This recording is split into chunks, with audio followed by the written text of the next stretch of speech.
Bonjour les amis, j'espère que vous allez bien, que la vie est belle et que tout est beau dans votre vie, parce que de temps en temps ça fait du bien par les temps qui courent. Qu'est-ce que je voulais vous dire? Eh bien, je crois que je vais vous raconter une super histoire aujourd'hui. Un truc que vous connaissez peut-être pas, mais qui est absolument passionnant. Je vais vous conter aujourd'hui la sidérante histoire de Marc Liblin dont le parcours de vie a été pour le moins singulier, comme vous allez le voir. Et je pense que vous n'allez pas vous ennuyer, puisque c'est plein de mystères et de surprises. J'ai trouvé cette pépite tout à fait par hasard, comme d'habitude. C'est toujours en cherchant autre chose que je tombe là-dessus. Enfin voilà. En attendant, bon, on va faire un petit point sur diverses choses. Comme vous le savez, je suis à Calais les 30 et 31 mai prochains. Et si vous ne le savez pas, eh bien, et que ça vous intéresse, je parlerai de choses intéressantes, de sujets un peu différents, et j'espère que ça vous plaira. Donc voilà, vous pouvez vous inscrire, je mettrai le lien sous ma vidéo, le lien du site où vous pouvez vous inscrire, et comme ça, bah, j'espère qu'on aura le plaisir de se rencontrer. Et puis voilà, sinon, bah, j'ai toujours les mêmes soucis parce que la bestiole a encore serré les boulons, puis elle va encore les serrer à partir du 12 mai, puisqu'on nous impose des publicités automatiques. Si on fait comme avant pour pas en avoir trop, j'ai vu un moment passer qu'on en aurait pour 5% de revenus en moins, puis ils l'ont effacé assez vite parce qu'à mon avis c'est bien plus. Et en attendant, j'ai constaté que c'est encore du serrage de boulon à fond. Mais si vous ne faisiez pas ce que vous faites, ça sera encore pire. Donc je vous remercie d'avoir fait autant de commentaires, puis des commentaires gentils, agréables. Ça me fait du baume au cœur parce que c'est vraiment pénible ce genre de truc. Je vois. Puis alors j'ai remarqué un truc. Quand je suis passée sur la chaîne de Sylvain Didlot, il est au Québec, plein pot, hein. Mais 24 heures avant, j'avais fait un truc sur ma chaîne, 60 000 vues de différence au bout de quelques jours. Je veux bien comprendre que Sylvain est plus connu, mais c'est rare que je sois qu'il y ait une telle différence, vous voyez. Donc, surtout quand je suis passée après chez Didier Santiago, à 24 heures d'intervalle après un enregistrement, avec ma chaîne, bah, j'ai vu que lui aussi, il était un peu fracassé, ce qui est pas normal, ça n'arrive pas. Donc, je me pose des questions. Vous voyez lesquelles? Enfin, laquelle en tout cas. L'Europe serait-elle avec un régime différent? Allez savoir. Par les temps qui courent, on peut s'étonner de tout et de rien, parce que ça part dans tous les bords. En attendant, merci pour vos commentaires. Continuez à commenter, un à la fois s'il vous plaît, parce qu'il paraît que c'est pas une bonne idée d'en faire 36 pour une seule personne, si vous le voulez bien. Vos commentaires sont agréables et je vous assure qu'ils me mettent du baume au cœur parce que j'en ai ras le bol. Pour les abonnements, bah, certains m'ont signalé que leur abonnement avait disparu. N'oubliez pas d'actionner la cloche parce que même si moi je demande à ce qu'il y ait des alertes, elles ne se font pas forcément. Et puis vérifier de temps à autre ce que j'ai fait. J'en ai pas fait depuis un temps là des vidéos parce que je suis très fatiguée. Mais vraiment très fatiguée. Bon, j'ai quelques soucis de santé, je ne vais pas m'étendre là-dessus, mais enfin bon, bref. Donc, tant qu'à faire, la totale, c'est en même temps. Et puis, n'oubliez pas les pouces, évidemment, ça c'est très intéressant. Bon, en ce moment, j'ai vu que bah, j'étais plus vraiment. J'ai chuté en 10 jours de 80 000 vues. Bon, j'ai fait un peu moins le mois dernier, mais quand même, ça fait beaucoup. Vous voyez ce que je veux dire? D'autant que je me suis rendu compte que la bête m'avait encore mis à un moment un petit message sympa disant que bah, toutes mes vidéos n'étaient pas comptabilisées en réel. Alors, allez savoir pourquoi. Puis sur un autre truc, j'ai vu que elles étaient comptées, mais elles étaient pas monétisées. On se demande bien pourquoi. Bon, enfin bref, c'est pas grand mystère. L'IA fait ce qu'elle veut, c'est pour ça que j'en avais parlé chez Didier. Et je pense que ça va pas s'arranger, vous voyez. Je suis très inquiète quand même. Bon, ce qui se passe, en tout cas sur les pubs qu'on va avoir, c'est très simple, j'ai bien compris le système. C'est que si vous voulez ne pas avoir envie de lâcher l'affaire, et ben vous êtes obligé de passer avec un truc du genre premium à abonnement, parce que sinon, bah, vous allez vous taper les trucs. Et si moi je supprime, bah vous me verrez plus. Vous voyez, on vous laisse le choix, hein. Oh là là, vous faites ce que vous voulez, sauf que si vous le faites pas, parce qu'on a eu nouvelles conditions contractuelles et ça serrouille les boulons à fond. Ils vont sortir les gros tournevis. Enfin bon, bref. Donc vérifiez vos alertes, vérifiez vos abonnements, faites comme d'habitude. Moi je vais passer, bon je vais bien, parce que vous me l'avez demandé, mais là je vais certainement déménager parce que je suis dans un appartement où il y a des sacrés problèmes de fuite d'eau, de machin, et ça commence à devenir... Là ça fait plusieurs mois que ça dure, personne ne bouge. Et c'est pas de mon fait, hein, puisque ça vient du plafond, et j'en peux plus. Donc je vais pas tarder à mettre les bouts, parce que tant qu'à faire, il y a tout en même temps, hein. Et voilà, je suis crevée, j'en ai marre, c'est fatigant. Voilà, bon, je veux pas vous saouler avec mes histoires à deux balles. En tout cas, ça me retarde un petit peu dans mes trucs. Je vais mettre un lien PayPal bientôt, probablement un Tipeee aussi. Mais justement, comme je vais changer de truc, je sais pas quand est-ce que je vais le faire, puisque je vais changer de région, hein, parce que là où je suis, j'en ai fait le tour en 4 ans, et j'avoue que je suis en état de sidération, mais je vous dirai pas pourquoi, parce que vous me croiriez pas. Puis s'il y a des gentils tourangeaux dans le truc, je veux pas les vexer. Mais j'ai été particulièrement gâtée depuis 4 ans. C'est du jamais vu. J'ai quand même roulé ma bosse à droite et à gauche, mais là, il y a un esprit particulier. Voilà. Donc, on ne s'étendra pas sur le sujet et on va passer, mes amis, à l'essentiel. L'essentiel, vous n'allez pas être déçus du voyage, comme je vous l'ai dit, puisque ben, on part sur cette histoire sidérante. On parle sur cette histoire sidérante qui est celle de Marc Liblin, que vous voyez à l'image. Et cet homme-là avait une histoire qui était pas vraiment connue jusqu'à ce que sa petite cousine Marie Liblin, en tandem avec un auteur qui s'appelait Éric Viennot, qui est aujourd'hui hélas décédé. Il a écrit son livre et puis il est décédé ensuite. Bah, ces deux-là vont mener une enquête passionnante concernant le personnage dont je vais vous parler aujourd'hui, et de son parcours de vie qui est unique, hein, on peut dire ça comme ça. Et cette enquête donc a été consignée dans un livre que je me suis donné la peine de lire et qui était très intéressant, qui a été écrit par Marc Viennot, enfin par Éric Viennot, pardon, que vous pouvez trouver très facilement. Cet homme originaire des Vosges possédait en effet la capacité de xénoglossie, autrement dit, celle de s'exprimer dans une langue qu'il ne connaissait pas et qu'il n'avait pas apprise de manière classique. Alors Marc Liblin est né à Luxeuil en 1948, ça se trouve dans les Vosges, et dans un milieu bourgeois plutôt aisé. Son grand-père avait créé les fonderies de Luxeuil et son père avait repris la direction de cette entreprise. Et c'est vers l'âge de 6 ans que notre héros, qui est donc un tout petit gamin, va commencer à faire d'étranges rêves. Et ceux-là vont devenir récurrents, et c'est en tout cas ce qu'il se lie à son propos. Mais vous verrez que ce ne sont pas exactement des rêves qu'il a faits, c'est quelque chose d'un peu différent, même si ça y ressemble. En tout cas, ça le plongera, ce gamin, dans une autre réalité.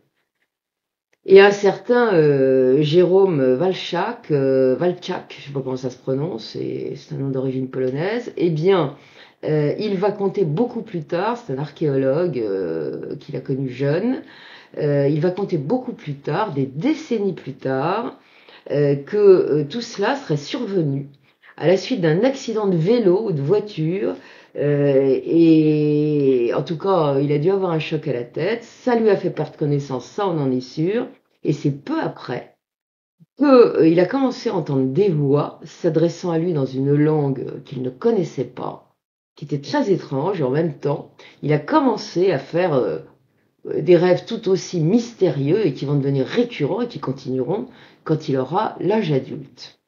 Et dans ses rêves, appelons-les comme ça pour l'instant, eh bien il se trouvait avec un vieil homme, c'était toujours la même chose, qui lui parlait dans cette langue inconnue. Cet homme, il ne le connaissait pas non plus.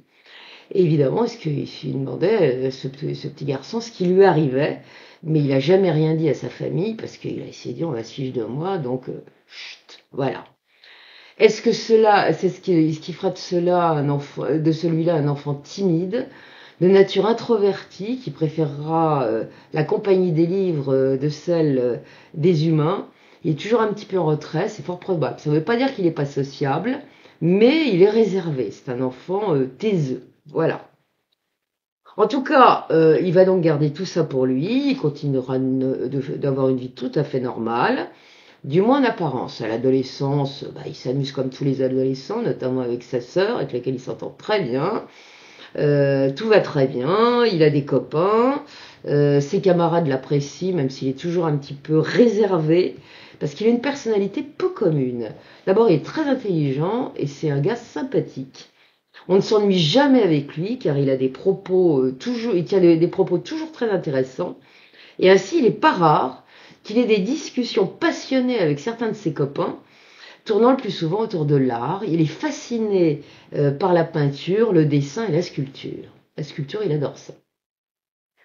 Il avait un bon coup de crayon d'ailleurs, il dessinait, il avait commencé à peindre aussi, et il avait quand même un certain talent.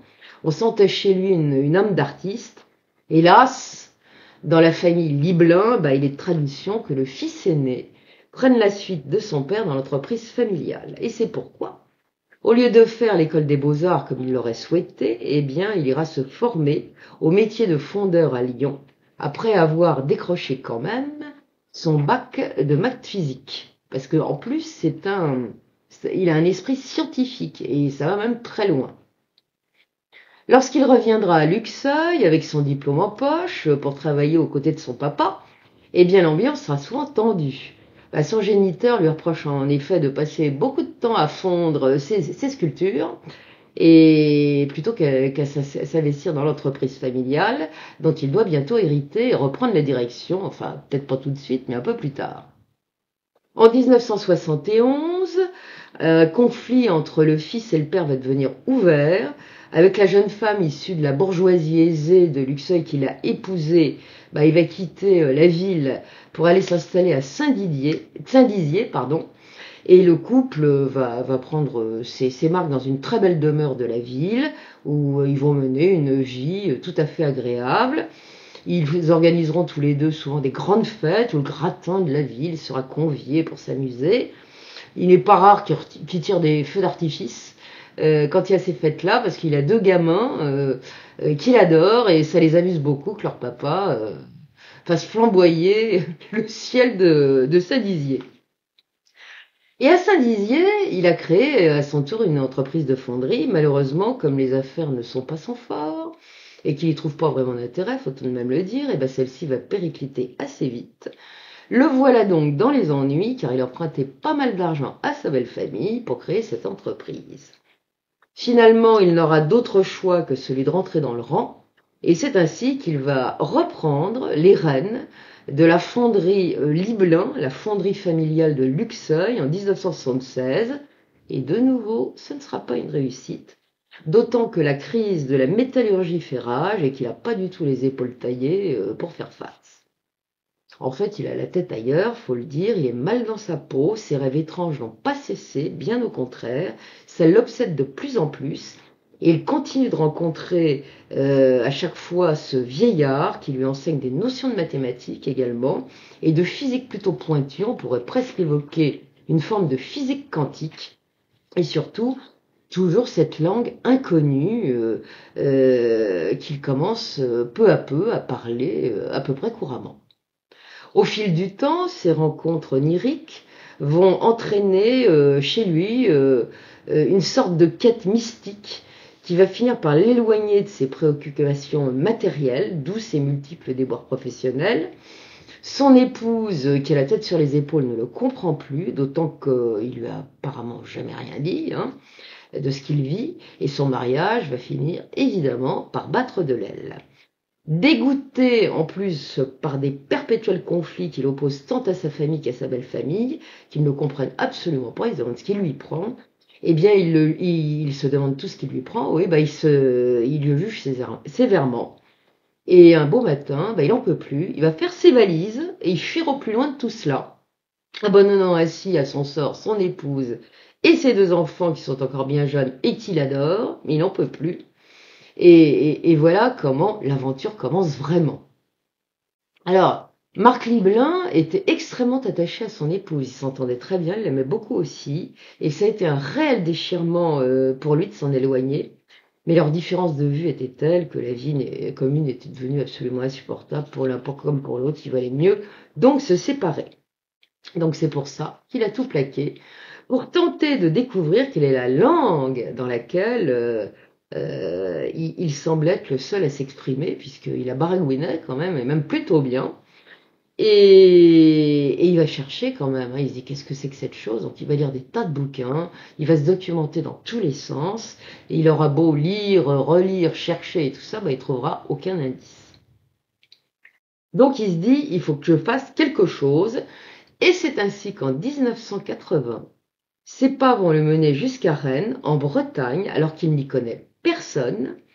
Et il arrive, il fonce droit devant lui, il arrive sans bagage, pratiquement sans un sou en poche, mais avec une petite idée en tête, comme on va le découvrir. Sa cousine Marie Lublin dira qu'il a voulu en fait se rapprocher de la mer, histoire de trouver des gens qui pourraient peut-être avoir entendu parler cette langue au cours de leur voyage lointain. Bon, Rennes, c'est évidemment pas le bord de mer, hein, mais c'est en tout cas une première étape dans la quête qu'il a entrepris de mener. Et c'est donc dans cette ville bretonne qu'il a échoué en plein cœur de l'hiver. Comme il n'a pas trouvé d'emploi tout de suite, bah, et qu'il n'a pas un sous-vaillant, il va se résoudre à faire les poubelles des restaurants pour trouver de quoi se nourrir. Vous voyez où il en est. C'est-à-dire qu'il passe du luxe absolu à presque un état de SDF, faut quand même le dire. Une relation qu'il s'est faite vraisemblablement dans un bar va quand même lui permettre de trouver un petit boulot. Dans l'intérim, il va donc pouvoir louer un minuscule appartement, vraisemblablement un studio ou une chambre de bonne, qui sera simplement meublé de 2 matelas qu'il a mis l'un sur l'autre et posé à même le sol. Vous voyez, c'est plutôt spartiate, comme on dit. Mais comme ses maigres revenus ne lui permettent pas de manger tous les jours à sa faim, eh ben, il continuera à faire de temps à autre les poubelles. Et c'est ainsi que sa recherche de nourriture va le mener jusqu'aux poubelles du restaurant universitaire du campus de Beaulieu, qui est l'université de Rennes. Et ça, il le dira à l'occasion d'une interview qu'il donnera en 1990 au magazine Tahiti Pacifique. Et c'est en faisant les poubelles qu'il va faire la connaissance d'un professeur de cette université qui s'appelle Jean-Marie Vigard. Ils vont discuter ensemble, ils vont peut-être manger même ensemble, et l'homme est un scientifique, et ça réjouit complètement notre homme, hein. Et comme il l'écrira plus tard, Marc Liblin dira « Nous couchâmes des hypothèses et des algorithmes abordés seulement en recherche fondamentale ». C'est vous dire le niveau du bonhomme. Impressionné par son niveau de connaissance, l'universitaire va alors le recommander au président d'une association locale réputée, l'association Réalité Scientifique, mieux connue sous le nom de l'ARSCE, A-R-S-C-E. Et cette association regroupe des chercheurs pluridisciplinaires rennais, des médecins, des neuropsychiatres, des biophysiciens, des mathématiciens et surtout des linguistes. Et c'est là qu'au sein de cette association, qu'il va faire la connaissance d'un certain docteur Gérard Collin, dont il va devenir proche et qui lui aussi a un profil atypique, car il s'intéresse de très près aux parasciences. Et à l'époque, c'est peut-être pas si bien vu que ça, y compris maintenant d'ailleurs. Et sa dérive, en tout cas vers les médecines parallèles, lui vaudra d'être condamné des décennies plus tard et d'être radié à vie par l'ordre des médecins. Ça fera grand bruit, je m'en souviens d'ailleurs de cette histoire-là. En attendant, ces deux-là vont se comprendre et s'entendre comme larrons en foire dès leur premier échange. Marc Liblin va exposer à l'Honorable Assemblée des chercheurs de l'association les étranges connaissances linguistiques qu'il a acquises au fil des rêves. Il a dit d'où ça venait, et ces rêves qu'il fait toujours de manière récurrente depuis son enfance. Les linguistes qui sont présents vont rester quelque peu dubitatifs, en même temps que troublés. Ça les intéresse, parce qu'ils pensent reconnaître dans le discours que leur tient Marc Liblin en cette langue, des éléments linguistiques issus de la langue soufie, de l'araméen et même d'un dialecte tibétain très ancien. C'est assez curieux. En tout cas, comment est-ce possible, évidemment? C'est un drôle de mélange. Serait-ce, se dit-il, et Marc Liblin le premier, une sorte de langue mère que ce curieux personnage, en tout cas c'est ce qu'ils se disent, est en train de leur servir? Est-ce que ça serait pas une langue originelle? Mais si certains de ces linguistes sont très intéressés, d'autres en revanche, je partage pas vraiment l'enthousiasme de leurs confrères. Ils trouvent que le gars il est un peu perché, il faut quand même le dire. Et c'est un peu bizarre ce qu'il leur raconte. Est-ce qu'il n'aurait pas inventé cette langue? Parce que ça s'est déjà vu, vous voyez? Alors en fait, on s'interroge et on ne sait pas trop quoi penser. Quoi qu'il en soit, Marc Liblin est plus que déterminé à résoudre l'énigme. Il va donc continuer à faire régulièrement la tournée des bars et des restaurants rennais dans l'espoir de trouver des étrangers ou des marins qui seraient susceptibles d'identifier cette langue. Et dans l'un de ceux-là, qui s'appelle l'Aquarium, et ben, il va se mettre un soir à débiter son étrange dialecte alors qu'il se trouve en compagnie de Tunisiens qui ont un peu passablement même forcé sur la dite bouteille. Donc il a tenté le coup en disant peut-être que les Tunisiens vont reconnaître ce que je raconte. Ça leur dit rien du tout. Et de toute façon, ils pensent à autre chose, surtout à s'amuser. Mais il y a quelqu'un d'autre qui va écouter. Bah oui, c'est la personne qui se trouve derrière le bar. Il dresse l'oreille, il s'affaire évidemment, mais il écoute. Et là, il va lui dire à ce cher Liblin que ce qu'il est en train de baragouiner, là, ça rappelle un peu la langue de sa femme, d'une femme. On ne sait pas trop d'ailleurs si c'est l'ancien mari de cette dame qui va prendre toute l'importance qui soit dans la vie de notre bonhomme, mais en tout cas, ce gars lui dit « Je connais une dame ». Celle-ci est originaire d'une île polynésienne qui s'appelle Rapa Iti. C'est une toute petite île donc de Polynésie, perdue vraiment au milieu de l'océan Pacifique. Et là, notre Marc Liblin n'en croit pas ses oreilles. Enfin, le poisson mort. Mort à l'hameçon. Pas le poisson mort complètement KO, hein, entendons-nous. Et s'il était sur une bonne piste en tout cas, et le barman va alors lui transmettre les coordonnées d'une femme qui s'appelle Meritwini Mackay, en lui suggérant de prendre contact avec elle. Mais comment faire?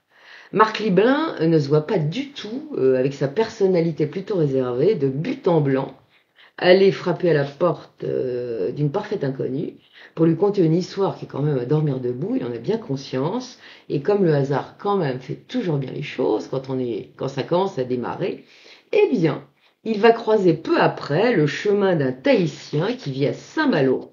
Cet homme se prénomme Charlie, et c'est donc en sa compagnie qu'il va se rendre chez Meritwini Mackay, qui va l'accueillir très aimablement. Alors cette dame va commencer par lui confier qu'elle est venue de Polynésie jusqu'en Bretagne avec son mari qui s'appelle Serge Hennequin, qu'elle a rencontré donc sur son île natale Rapaïti, alors que lui était un militaire métropolitain en poste à la station météorologique militaire de la petite île. Et elle va lui réexpliquer aussi qu'en revenant en France, le contraste, le contexte plutôt de vie n'étant plus le même, ça l'a pas fait, donc elle a divorcé et elle vit seule désormais avec ses deux fils. Pour sa part, lui va raconter un petit peu sa vie, lui va lui dire qu'avant de quitter Saint-Didier pour gagner la Bretagne et plus exactement Rennes, il n'avait pas vraiment de projet précis, qu'en réalité il est venu là parce qu'il se sentait poussé par quelque chose, et il ajoutera aussi que depuis un temps, il avait souvent une vision récurrente de personnages qu'il voyait de dos et qu'il ne connaissait pas, en l'occurrence le personnage d'une femme et de deux petits garçons. Lorsqu'après son décès, un journaliste viendra interviewer Meretwini Mackay, donc cette femme issue de Rapaïti, eh bien, et qui va lui demander de raconter comment ça s'est passé, la première rencontre avec le Cliblin. Eh bien, elle va répondre, il me cherchait, il me cherchait. Et comment donc qu'il la cherchait, cette femme, sans consciemment s'en douter. Les présentations ayant été faites, en tout cas, elle va demander, cette Polynésienne, à Marc Liblin, de s'exprimer dans cette langue donc, il lui a révélé qu'elle lui avait été enseignée dans ses songes, qui d'ailleurs ne l'a pas choqué plus que ça. Et vous comprendrez pourquoi, vu le profil des habitants de Rapaïti après. Et là, ça sera une surprise pour elle, parce que lorsqu'elle va l'entendre s'exprimer en Rapa, et bien, dans cette langue inconnue, elle va découvrir qu'il s'agit de la langue Rapa, donc sa langue maternelle, mais plus étonnant encore, elle va découvrir qu'il ne s'exprime pas dans la langue Rapa moderne, dont on use habituellement, mais dans un Rapa très ancien, que bien peu parlent encore. Comment est-ce possible? Marc Liblin ne pouvait donc pas mieux tomber, puisqu'il va apprendre que le père de son interlocutrice, qui s'appelle Teramaeva Mackay, est l'un des anciens de l'île de Rapa, Iti, qui détient encore la capacité de s'exprimer dans cette langue très ancienne, ainsi qu'il est le détenteur également d'une connaissance ancestrale qui a été oubliée avec le temps. Il y a des sages là-bas, des anciens qui savent encore certaines choses. La Providence a ainsi bien fait les choses, car la femme qui lui fait face doit en effet être l'une des rares polynésiennes issues de l'île de Rapa, qui se trouve en France. Il y avait peut-être qu'elle, d'ailleurs, si vous voulez, à cette époque. Et ça donne donc, comme vous en doutez, une touche supplémentaire de merveilleux à cette histoire que vous allez voir, vous allez découvrir et qui est quand même sidérante. En tout cas, notre homme est aux anges. On le sera à moins depuis le temps qu'il cherche, et d'autant plus aux anges que cette femme spontanée et chaleureuse l'a immédiatement ébloui. On peut dire sans se tromper qu'il a aussitôt éprouvé pour elle un véritable coup de foudre. Et le plus merveilleux, c'est que ce coup de foudre, il a été réciproque. Si bien que leur relation à ces deux-là va rapidement passer à l'intime, et de ce jour qui fut celui de leur première rencontre, ils ne pourront plus jamais se séparer. Ils resteront unis jusqu'à la mort de Marc Liblin qui surviendra des années plus tard. En tout cas, à ce moment-là, ils ne savent pas encore ce qui va se passer. Marc Liblin, en tout cas, va partager assez vite la vie de Meretwini Mackay et de ses enfants, nés de son union avec Serge Hennequin, qui est donc ce militaire breton dont je vous ai parlé tout à l'heure.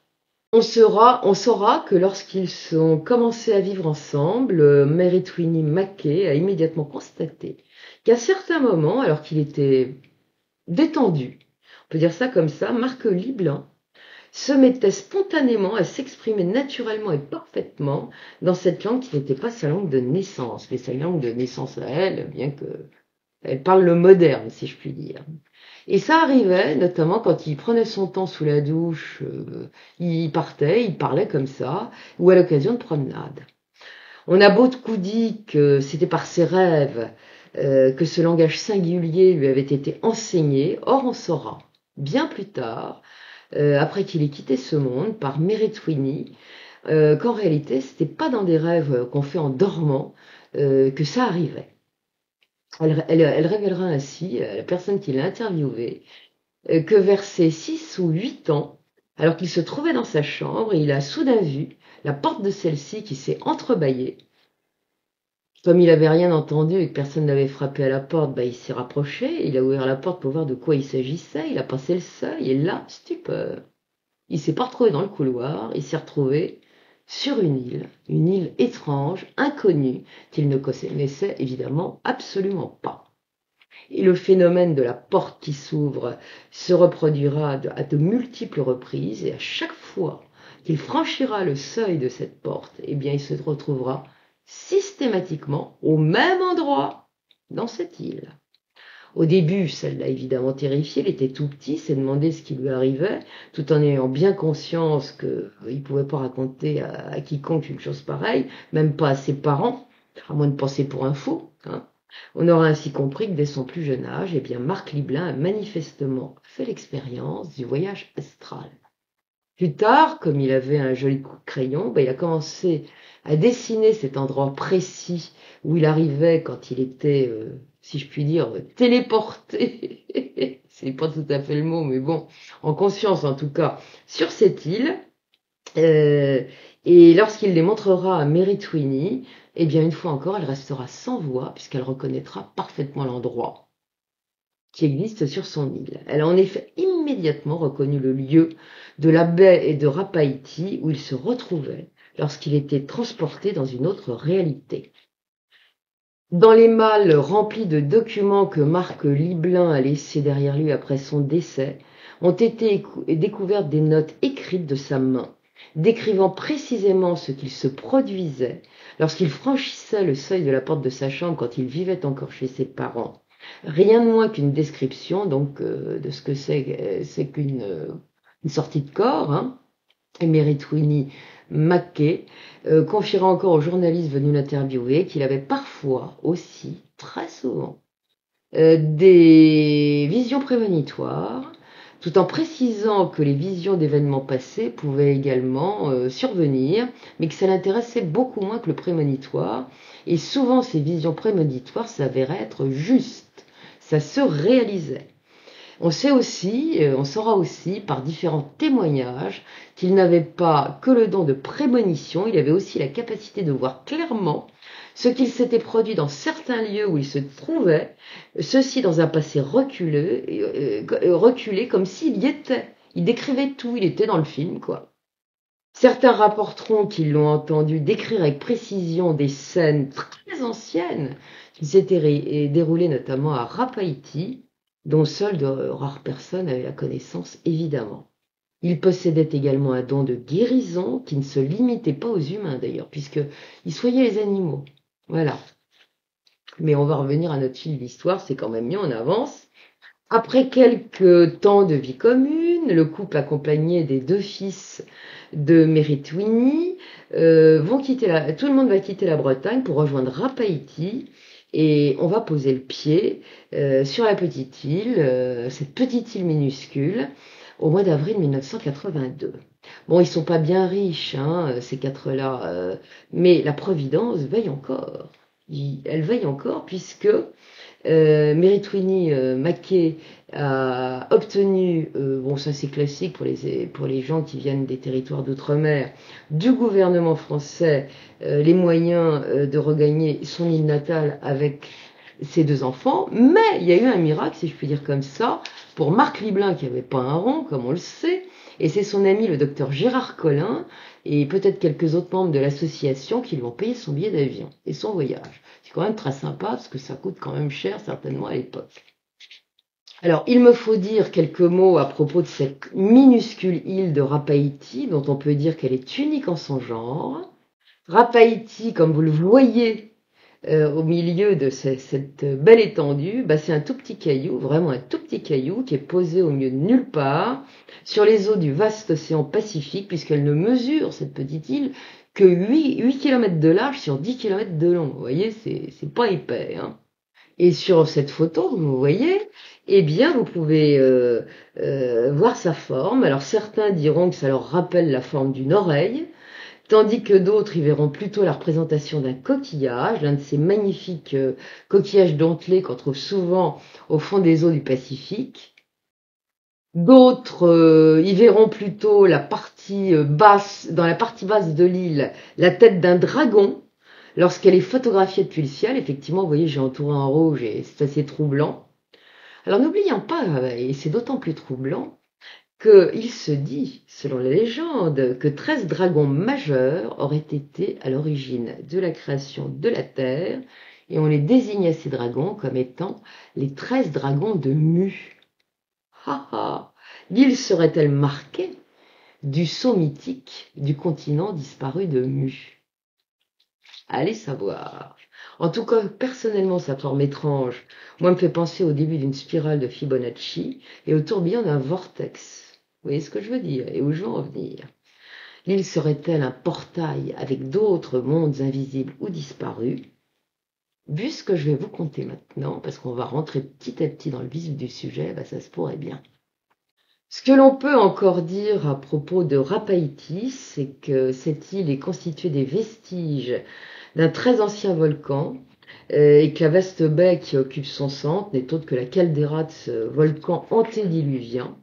Rapaïti est aussi la plus septentrionale des îles de la Polynésie française, avec celle de Maro-Thiri qui est encore plus au sud, et si on pousse encore au sud, eh ben on trouve l'Antarctique. Et son climat d'ailleurs s'en ressent à Rapaïti, puisque contrairement aux autres îles polynésiennes, qui se trouvent nettement plus au nord, Tahiti et compagnie, eh bien les hivers à Rapaïti sont plutôt frisquets, et le temps est souvent humide et instable. Ça ne veut pas dire qu'il fait pas beau, mais il y a parfois un drôle de temps. Et d'ailleurs, sur la photo, vous le voyez, on ne trouve pas à Rapaïti la classique végétation des îles polynésiennes, avec les cocotiers, les plages de sable fin. C'est pas ça du tout. Il y a, il y a plusieurs, en fait, selon les endroits de l'île, plusieurs choses. Alors, vous avez plutôt des épineux, comme vous le voyez. Là, on ne croirait pas du tout qu'on se trouve en Polynésie, hein. Et puis, il y a également une forêt semi-sèche, une forêt plus tropicale. Enfin bon, c'est plutôt, ça n'a rien à voir avec les îles du Nord. Alors, cette île aussi, vous avez vu qu'elle est toute en, hein, c'est que des angles aigus. Bah, il n'y a pas de piste d'atterrissage pour les avions, hein. Aucun avion ne s'y pose jamais. Et à l'époque, eh ben, il y avait que deux bateaux, un bateau tous les 2 mois qui venait pour le ravitaillement.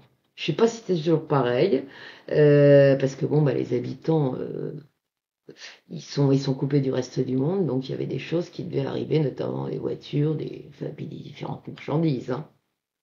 Alors ces gens, bah, ils vivent naturellement, ils préservent la biodiversité de leur île, ils défendent ça très bien, aussi bien les fonds marins que ce qui y pousse. Il y a des espèces qui sont rares pour certaines, et donc c'est assez fabuleux. Et ils vivent tranquillement. En fait, ce sont je dirais presque des chasseurs-cueilleurs, des chasseurs, des pêcheurs-cueilleurs. Et ils mènent, comme vous pouvez le voir sur la photo à l'écran, ils mènent une vie tranquille, paisible, simple. Ils sont en train de faire la cuisine, un plat tout à fait traditionnel. Alors voilà, ils sont heureux. C'est un petit paradis. Voilà, et c'est pour ça qu'ils ne tiennent pas du tout à ce qu'on vienne les envahir. Alors maintenant, il y a les bateaux de croisière qui prévoient une petite halte là-bas. Mais on n'entre pas comme ça et on ne pose pas le pied comme ça sur l'île et on n'y demeure pas, on n'y reste pas à demeure comme ça et vous allez voir pourquoi. En tout cas, à l'arrivée du couple en 1982, bah, il y a pas plus de, il y a un peu plus de 500 habitants, je crois qu'il y en avait 517 ou un truc comme ça, et c'était à peu près le même nombre quand il y a eu un recensement assez récemment. Donc, ces gens vivent en totale autarcie. À cette époque, quand ils sont arrivés en 1982, eh bien, nul ne pouvait poser le pied sur l'île et s'y installer à demeure si le conseil des sages, donc ce sont les anciens, qui sont les gardiens de la tradition, ne donnait pas son accord. J'ignore si c'est encore le cas aujourd'hui, mais à l'époque, c'était comme ça que ça se passait.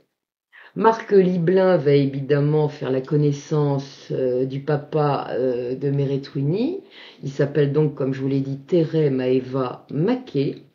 Et c'est normal puisque on va les héberger pendant quelque temps. La famille Mackay va les héberger quelque temps. Et puis le patriarche va commencer à parler un petit peu avec notre bonhomme. Et ça sera très intéressant évidemment pour Marc Liblin. Mais lors de l'un de ces échanges, où ils ont en quelque sorte en train de comparer leurs connaissances respectives, et ben le vieillard, d'un seul coup, il va arrêter net, il va se fermer comme une huître, et ça sera terminé. Le monde inaccessible sur lequel Marc Liblin aimerait en savoir davantage, c'est un monde inaccessible qui doit le rester. Il n'est pas question qu'un étranger qui n'est pas de culture rapa puisse évoquer des choses sacrées qui doivent demeurer absolument secrètes. Liblin, évidemment, restera très frustré et même très affecté. Il s'attendait pas du tout, en effet, à cette rupture brutale de la relation avec le père de sa chérie.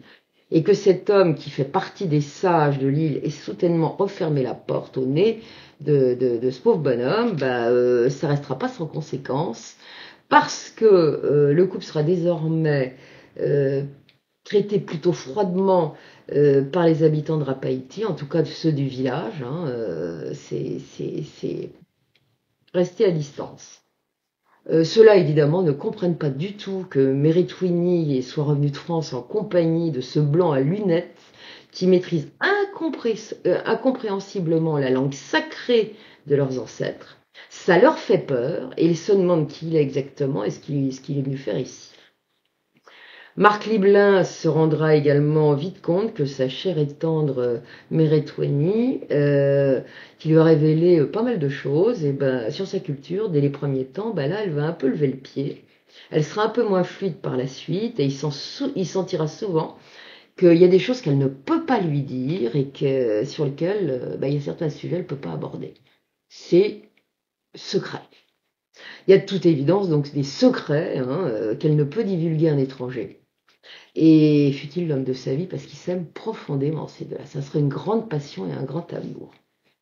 Ainsi donc, les choses vont se gâter sur l'île pour le couple. Et peu après, en effet, certains membres de cette communauté très fermée, qui n'intègrent pas comme cela les étrangers, vont faire savoir de vive voix aux nouveaux venus qu'ils n'apprécient guère sa manière de faire, notamment ses intentions manifestes de tenter de percer les secrets de leur île, comme celle de vouloir dialoguer avec les esprits, parce qu'il était question de ça, évidemment. Et après cela, que va-t-il se passer ? Les deux amoureux seront priés de quitter l'île séance tenante. Ils devront s'exiler durant quelques mois sur un bateau qui est ancré à quelque distance du rivage. Les enfants de Meretweni suivront leur maman sur le bateau. On ne plaisante pas avec les règles en vigueur sur cette petite île. Lorsqu'ils seront enfin autorisés à revenir sur la terre ferme, Meretweni Mackay annoncera aux siens qu'elle est désormais la femme de Marc Liblin. Et c'est ainsi que leur mariage, puisqu'elle l'a décidé, elle l'a dit, sera célébré quand même, selon la tradition, le 1er décembre 1982. Pour autant, il est hors de question que la nouvelle mariée vienne vivre avec son mari au village d'Area, où se trouve le clan Mackay et quelques autres clans. Il n'y en a pas question. Donc, dehors. Interdit de séjour au village, le couple ne cessera alors de parcourir l'île durant un temps, grimpant d'un piton à un autre, escaladant des sommets où se dressent des forts antiques, communément désignés sous le nom de parés. Je vous reparlerai de ça tout à l'heure. En tout cas, avant d'être connue sous le terme Rapaïti, l'île s'appelait Oparo, ce qui signifie l'île aux parés. Et ces mystérieuses constructions, je vais les évoquer dans un petit moment. En attendant, n'ayant pas de toit défini en raison du veto qui a été fermement opposé par la famille Mackay et la communauté du village d'Area, la petite famille de Marc Liblin n'aura donc d'autre choix que celui de se réfugier durant quelque temps dans les grottes humides qui surplombent le littoral de l'île. Lassée par la précarité de ce mode de vie préhistorique, la famille finira par faire le choix de s'installer à demeure dans une ancienne station météo désaffectée dépourvue de confort et d'électricité qui jouxte l'un de ces mystérieux forts ou parés que je viens d'évoquer. Il s'agit de celui de Teveto et ça va durer quelque temps, la vie précaire. Alors qu'est-ce que c'est que ces constructions-là ? Eh bien, ces étranges et très anciens édifices sont entourés d'une aura de mystère. Certaines thèses ont été développées, voulant que dans des temps très très anciens, ils aient servi de refuge aux habitants lorsque les ennemis venus notamment de la mer posaient le pied sur l'île. Mais il y avait des batailles de clans aussi, il y avait plusieurs clans sur cette île. Il faut savoir qu'il y a eu un roi jusqu'à la fin du 19e siècle. Et les clans se sont opposés, donc je pense que ça servait également lorsqu'il y avait des conflits internes. Alors d'autres archéologues ont supposé plus tard qu'ils auraient pu être aussi d'antédiluviens sites cérémoniels. Beaucoup d'archéologues se sont également demandé si les deux hypothèses ne pouvaient pas finalement cohabiter. parce que les bases de ces singuliers édifices sont manifestement plus anciennes que la tour de Gué. Hein. Il s'agit de sortes d'esplanades sur lesquelles ont été édifiées cette tour de Gué. Alors ces tours de guet, de quelle époque date-t-elle? On dit que ça daterait de quelques siècles, selon certaines sources, bah, rien n'est moins sûr finalement. Il faut savoir que le premier étranger qui a posé le pied sur l'île de Rapa-Uti, eh bien c'était en 1791, vous voyez, donc fin 18e siècle. Je suis pas sûre que c'était le type de construction, enfin bon, c'est spécial. En tout cas, ces forts de Rapaïti, que beaucoup nomment parés, comme je vous l'ai dit, se présentent sous la forme de promontoires posés sur de vastes terrasses rectangulaires. L'ensemble d'une symétrie quasiment parfaite, ont relevé les archéologues, les font ressembler à des sortes de pyramides à double degré. En 1956, Thor Heyerdahl, un célèbre aventurier anthropologue norvégien, va débarquer à Rapaïti.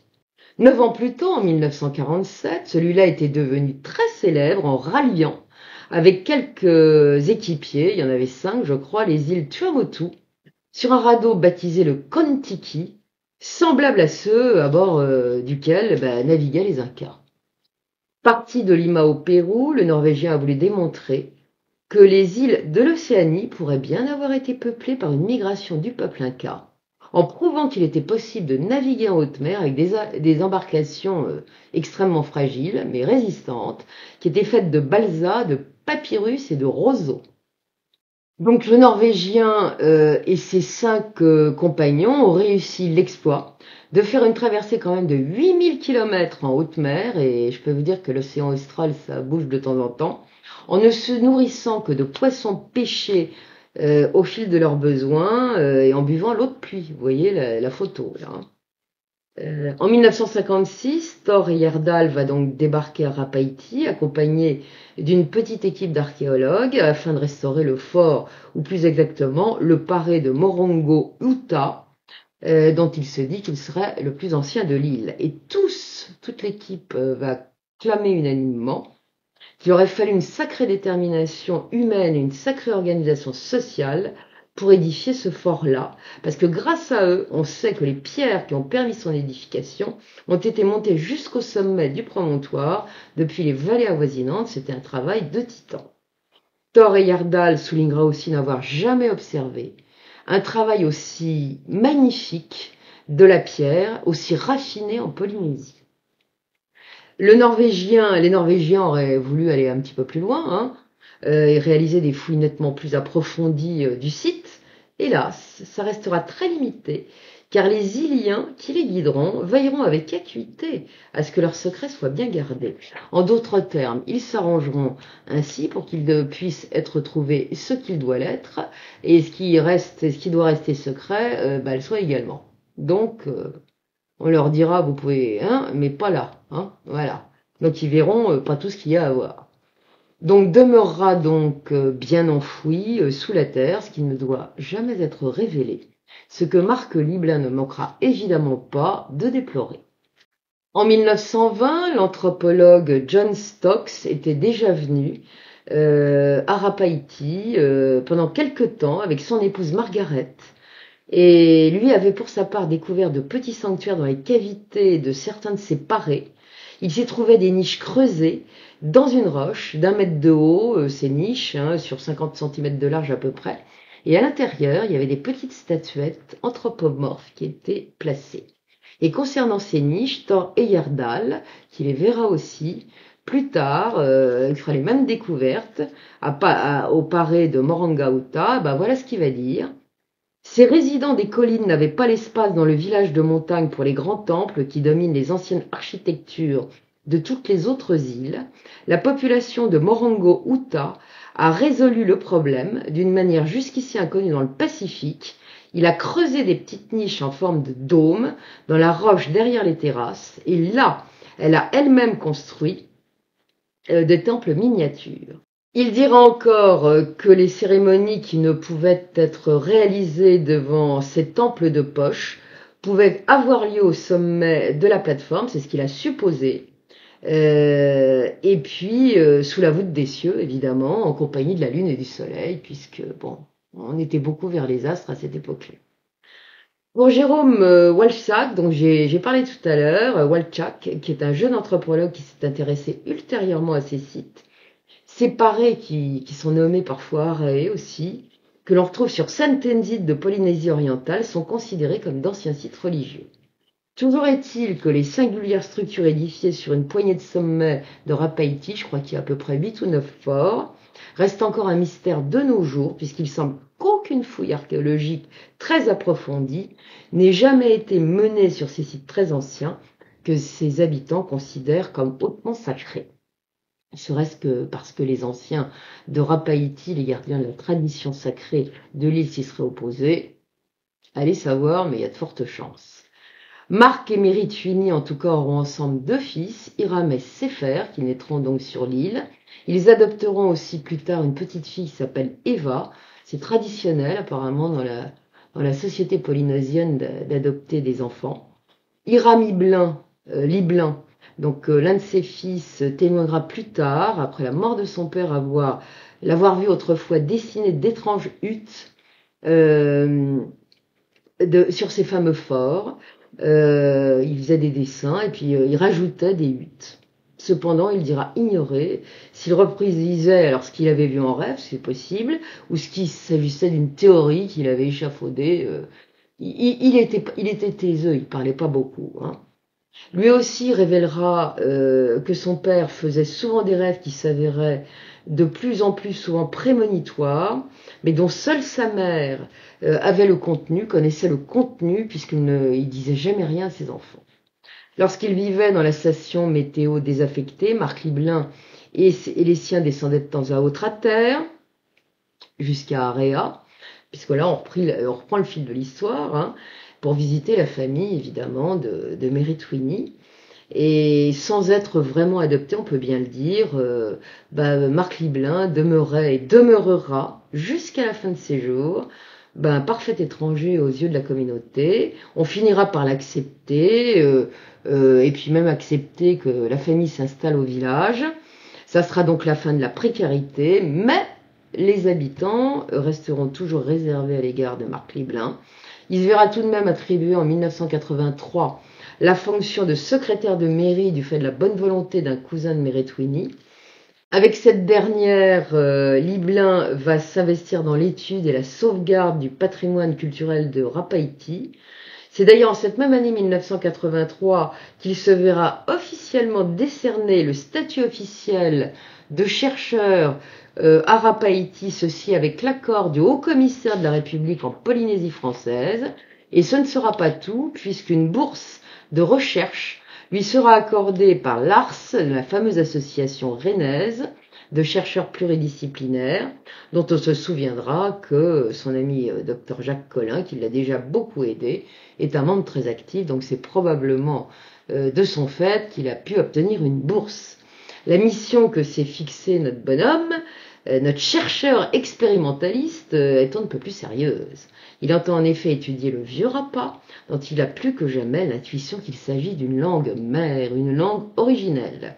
Il n'a d'ailleurs pas manqué de le déclarer à l'époque et de dire que cette langue pourrait peut-être apporter beaucoup aux questions que l'on se pose sur l'origine et l'évolution des langues. Peu après, il sera nommé aussi instituteur auxiliaire à l'école primaire d'Area. Il intriguera beaucoup les habitants de l'île en leur expliquant le contenu de ses recherches linguistiques. Ils apprendront ainsi que la langue Rapa d'origine a beaucoup évolué après l'arrivée des visiteurs étrangers, notamment des missionnaires sur l'île, quelques siècles plus tôt, et que elle n'a pas toujours été transmise par les anciens, cette langue d'origine, aux nouvelles générations. Ou du moins partiellement, ce qui explique qu'elle est finie par être quasiment oubliée. D'ailleurs, celle qui se parlait à l'arrivée de la petite famille Liblin sur l'île en 1982 et qui se parle encore de nos jours, est en fait un mélange de Rapa et de polynésien. Il va évidemment persister, Marc Liblin, dans cette idée d'en savoir davantage sur les secrets de cette île, mais ça va rester extrêmement compliqué, car en dépit de l'estime qu'on a quand même fini par lui porter, parce que c'est un bon gars, hein, il aime les gens, donc ça se passe bien. Il est aimable, il est doux, mais bon, il y a quand même des règles et ça sera l'omerta, il va avoir du mal à avancer. Bah oui, quoi qu'il se passe, à Rapaïti, on garde les secrets bien enfouis et on ne les partage pas, surtout avec un étranger. Il s'est intéressé également de près aux origines de sa chère Meretwini et il est convaincu que les ancêtres éloignés des Maquets, puisque c'est le clan Maquet, étaient vraisemblablement originaires de l'île de Pâques, autrement dit de Rapa Nui. Alors Rapa Nui, ça veut dire Rapa la grande et Rapaïti, Rapa la petite. Et jusqu'à sa mort, le rêveur de Rapaïti n'aura cessé de parcourir inlassablement l'île afin de tenter d'en percer les secrets. On sait par Jaume Bartholdi, un journaliste espagnol qui était venu l'interviewer, qu'il avait ainsi établi une sorte de carte. On pourrait presque dire une carte au trésor, qu'il avait soigneusement annotée. Il y avait différents lieux et on voyait inscrites les mentions, la grotte avec ses petits sarcophages, le tombeau des rois, la grotte des crânes, etc.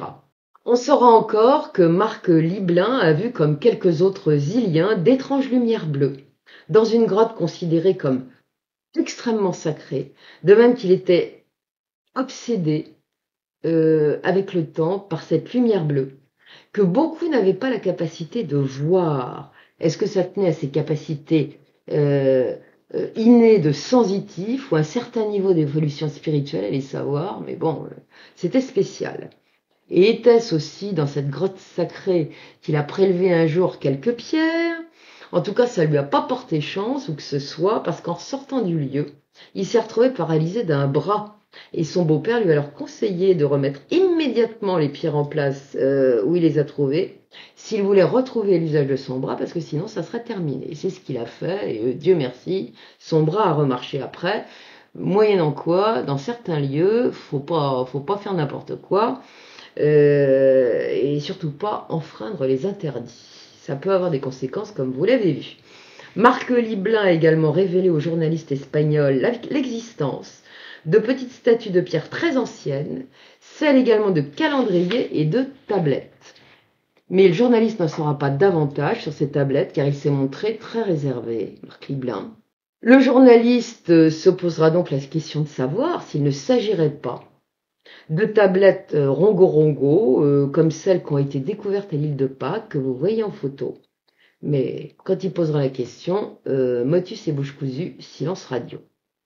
Il semblerait aussi que l'on puisse trouver sur l'île de Rapaïti des glyphes gravés dans la pierre, je n'ai pas trouvé de photos, et aussi des pierres levées, comme celles que vous voyez là précisément sur le cliché.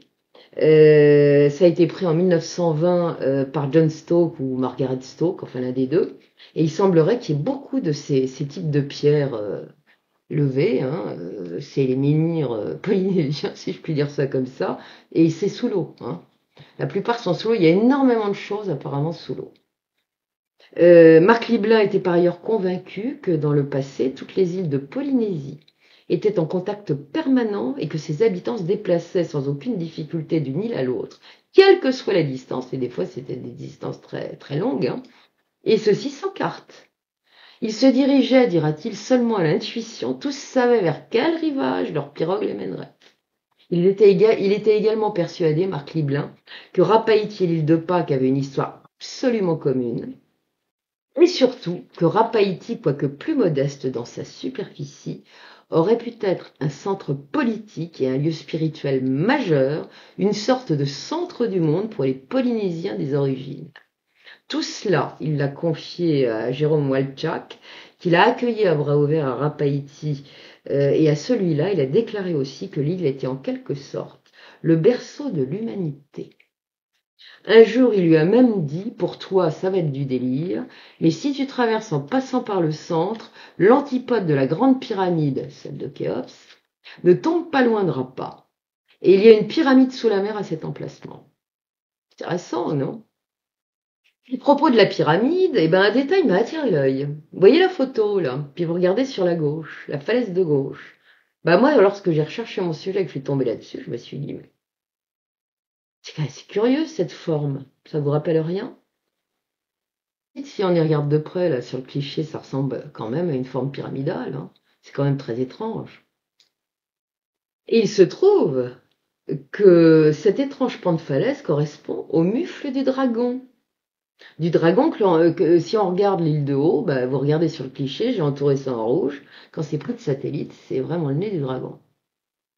Bizarre, vous avez vu. Bon, faut dire que c'est très anguleux, cette île, hein. Il y a des formes anguleuses, donc c'est peut-être parfaitement naturel. Je me fais peut-être des idées. Mais en même temps, il y a des choses tellement bizarres. Vous voyez, la forme de l'île en elle-même. Ce genre de choses sont des formes peut-être naturelles, mais c'est comme si c'était la Terre avait marqué des symboles qu'on puisse voir du ciel. C'est peut-être pas de la main de l'homme, mais c'est quand même assez surprenant, je trouve, en tout cas, hein. Et puis, bah, si vous regardez la photo que je mets à l'image, eh bien, qu'est-ce qu'on trouve sur le sommet qui est dans le prolongement de cette forme pyramidale? Eh bien, l'un de ces mystérieux paraît, comme par hasard. Moi, je veux bien, mais la coïncidence est troublante, même s'il s'agit d'une forme géologique naturelle qu'on voit en forme de pyramidale, hein. Toujours est-il que Marc Liblin dira aussi à Jérôme Walczak sa conviction que Rapa-Haïti est un monde très particulier, un monde où pullulent les phénomènes surnaturels.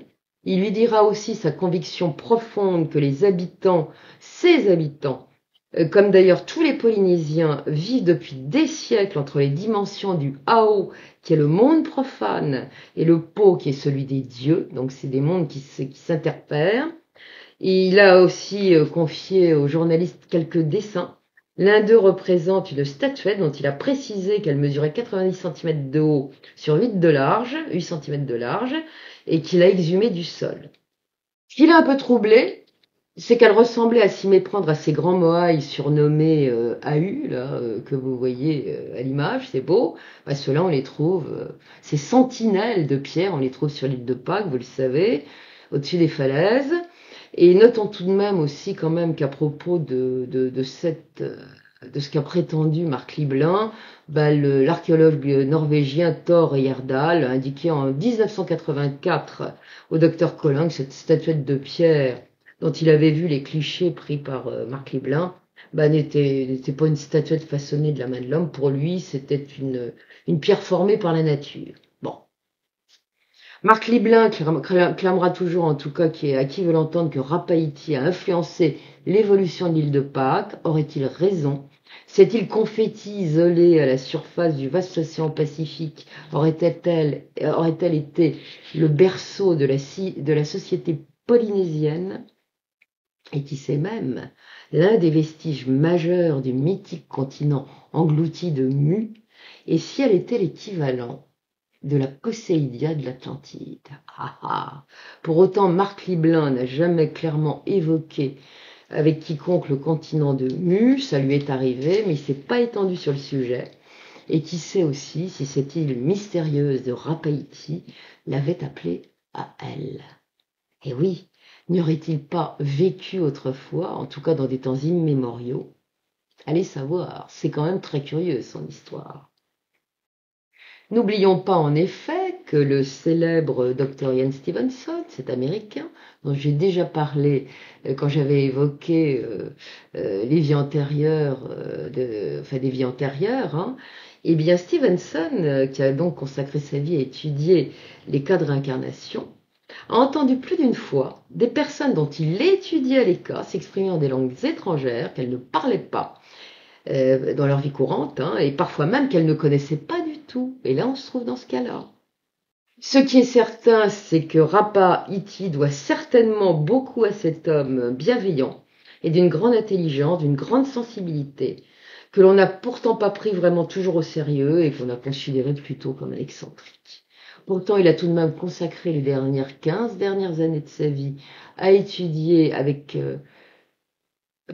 passion sa singulière et mystérieuse culture. On ne saura jamais vraiment ce qu'il a découvert, s'il a découvert aussi ou non l'étrange lien qui le reliait lui-même à cette île du bout du monde et à ses habitants. Ça restera un mystère de plus, tout cela est bien mystérieux. Le malheureux est décédé assez jeune, hein. Il est décédé en 1998, le 26 mai. Il est enterré évidemment à Rapaïti et jusqu'où ses rêves l'ont mené. Et cette Rapaïti qu'il a tant aimé. Voilà, j'espère que cette histoire vous a plu. Mais vous allez voir qu'il a une fille d'un premier lit, qu'il a eu avec son épouse des Vosges. Et ben comme je l'ai dit, c'est cette petite fille qu'il a eue, eh bien, il y a enfin je l'ai pas encore dit, mais je vais vous le dire, Marie Liblin, donc qui est la cousine éloignée qui a enquêté sur l'oncle ou sur son cousin plus exactement, eh bien elle a rencontré cette femme, Hélène Liblin, à l'occasion de son enquête. Et voilà ce qu'elle a dit, cette femme, lorsque son père a fui en Bretagne. Ça a été un grand choc pour elle, ainsi que pour son frère, qui avait un temps de plus qu'elle. Les deux enfants s'amusaient en effet beaucoup avec Marc Liblin, leur père. Il était affectueux, il était doux, il était attentionné, il les aimait beaucoup, il avait une fantaisie naturelle qui les faisait hurler de rire. Il rêvait, c'était le père idéal. Et en écoutant le récit d'Hélène Liblin, Marie Liblin va avoir une sacrée surprise, parce qu'elle va découvrir en effet que cette femme âgée de 47 ans, quand elle va la rencontrer, a été non seulement profondément marquée par son père, mais elle va lui confier aussi que son père n'était pas seulement passionné par les mystères du monde et fasciné par l'île de Pâques, il s'intéressait également beaucoup aux extraterrestres. Tiens donc. Elle avouera aussi encore sentir chaque jour sa présence à ses côtés. Marie Liblin découvrira encore qu'Hélène Liblin, comme son papa, a des capacités intuitives. Petite, elle pressentait déjà les choses qui allaient se passer, notamment les drames avant qu'ils ne surviennent. Devenue adulte, elle s'intéressera aux états modifiés de conscience et deviendra praticienne en hypnose. Elle pratiquera la thérapie par l'art également. Et elle va lui confier, Hélène Liblin va confier à Marie Liblin, qu'à l'âge de 26 ans, alors qu'elle était enceinte de son premier enfant, elle a découvert qu'elle possédait, tout comme son papa, la faculté de s'exprimer en langue, dans une langue qui lui était inconnue. Elle a fait des recherches afin de vérifier s'il pouvait s'agir de Rapa ancien, mais ce n'était pas le cas. Et voilà ce qu'elle déclarera textuellement à Marie Liblin au sujet de cette langue inconnue dans laquelle elle s'exprime. Comme mon père, je la parle sans la comprendre, même si je connais les intentions de certaines phrases ou de certains mots que j'ai notés phonétiquement. J'ai le sentiment qu'il s'agit d'une langue ancienne, une forme de langage sacré. Voilà. Bah oui, comme on peut le dire, les chats font pas des chiens. C'est l'exemple parfait. Voilà. Donc, j'ai trouvé que cette histoire que j'ai pêchée comme ça tout à fait par hasard, comme ça arrive de temps à autre, était très intéressante. J'espère que ça vous a passionné, que vous avez passé un bon moment, que ça vous a fait partir à l'autre bout du monde et que ça vous a emmené dans le rêve. En tout cas, c'était fait pour. Je vous remercie de votre attention, je vous remercie de vos commentaires, je vous remercie de votre soutien, je vous remercie de l'aide que vous m'apportez. Je vous remercie de votre gentillesse, de votre amitié. Ça me touche beaucoup, puis ça me soutient un peu, parce qu'en ce moment, je vous dis, il y a un peu de mou dans le bâton, comme on dit. Enfin bon, ça va s'arranger, je suis fatiguée, voilà. Je vous remercie, et puis la prochaine fois, si c'est ce sujet-là que je traite, je pense que ça va en passionner certains et certaines. En attendant, mes amis, je vous souhaite le meilleur, et je vous fais, comme d'habitude, un bisou. À bientôt. Merci. Au revoir.